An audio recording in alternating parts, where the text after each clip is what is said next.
ए भाई जरा साफ तो रखो, घर ही नहीं गलियां भी, सड़कें ही नहीं नालियां भी, कस्बे ही नहीं बस्तियां भी।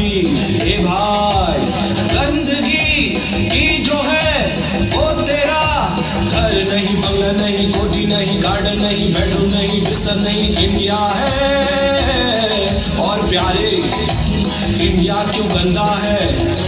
और इंडिया में बड़े को भी, छोटे को भी, पतले को भी, मोटे को भी, काले को भी, खोटे को भी, नेक इरादे को, स्वच्छता के वादे को निभाना यहाँ पड़ता है। एक भाई हिमांशु कुमार, હું ડિમ્પલ મેડમને વિનંતી કરીશ કે તેઓ તેને એવોર્ડ આપી સન્માનિત કરે। પટેલ આરોહી માટે જોરદાર તાળીઓ થઈ જાય।